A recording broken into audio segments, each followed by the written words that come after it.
We are about to analyze the primary breach of Dunk's identity, the precise moment he realizes that in the game of knights he is not an asset but a liability sink in borrowed armor.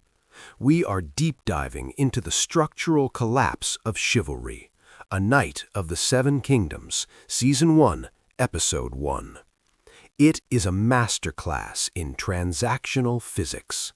Dunk leaves the quiet, honest death of his master for the neon-lit chaos of the Ashford tournament. The bright pavilions and high-born laughter aren't welcoming. They are a psychological barrier designed to make a flea-bottom orphan feel the weight of his own status asymmetry. Dunk enters the meadow thinking he can earn a life, but he has actually walked into a system that liquidates anyone without a vouch. To understand why Dunk is so compromised, we must profile his internal state. Emotional solvency crisis. He is grieving his only father figure, leaving him desperate for a new script to follow. Information asymmetry. He knows the Hedge Knight code, but he has zero understanding of the contractual enslavement of the high-born tourney system. Asset liquidation. He has inherited 3 horses and a suit of old armor, but without a name, these are just unregistered assets the system is waiting to seize. Support this audit with a like and subscribe. It's the only way to signal the YouTube algorithm to keep this intelligence in your feed. Now, we commence the forensic extraction of this scene, line by line. What's your name? Dunk. Sir Dunk. That's no name for a knight. Is it short for Duncan? Yeah. Yes, Sir Duncan of... Sir Duncan the Tall. This encounter isn't a cute meeting between a knight and a squire. It is a structural takeover. We open with a failed attempt at linguistic anchoring. Dunk tries to force the Sir into the conversation to establish structural dominance, but he stutters. The boy, Egg, immediately identifies the weakness. By questioning the name itself, Egg performs a surgical excision of Dunk's authority. He doesn't just ask a question, he forces Dunk to retreat into a formalization, Duncan, that feels borrowed. The knight is already being audited for legitimacy by a child, and he's failing the check. Never heard of him. Do you know every knight in the Seven Kingdoms, then? Good ones.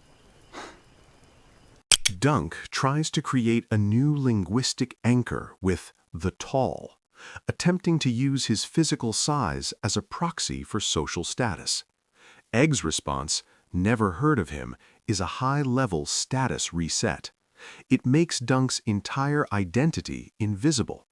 When Egg follows up with the good ones, he injects a narrative virus.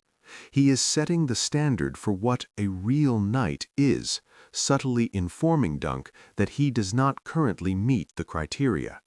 Dunk is now subconsciously chasing the boy's approval. The hunter has become the hunted. You got a name, thief? Egg. Egg. Well, Egg, by rights I should beat you bloody, send you on your way. But you look as though you don't eat much. And if you'll swear to do as you're told, I'll let you serve me for the tourney. This is the primary breach. Dunk attempts to regain tempo control by threatening violence and offering a mercy contract. In reality, he is walking into a binary trap. He thinks he is gaining a low-cost servant to help his tourney asset, himself, but he is actually accepting a redacted identity into his inner circle. By letting Egg serve him, Dunk has just bypassed his own security protocols and invited a royal Trojan horse into his camp for the price of a few meals. I promise not to beat you, except when you deserve it. Yes, my lord. Identify the fatal error in Dunk's transactional physics. Egg calls him my lord, a title that would grant Dunk massive social leverage. Dunk immediately corrects him. I'm only a hedge knight. This is a total liquidation of agency. Dunk is so honest, he is practically handing over his password. He is telling the boy exactly how low his security clearance is. He has confirmed to a prince of the realm that he is a man of no importance, effectively giving Egg total control over the narrative moving forward. Go to sleep, boy. Dunk ends the scene with a sentimental fallacy. He looks at the comet and sees luck. He doesn't see a satellite of fire and blood. He has successfully recruited a squire, Go to sleep. unaware that he has just signed a contract that will lead to the death of kings and the end of his master's simple life. The luck Dunk saw in that falling star would eventually bind him to a boy who would accidentally burn the world down at Summerhall. The clothes on his back, Dunk promised, would eventually be a king's raiment, sleep, and the salt beef would be the last honest meal either of them would ever eat.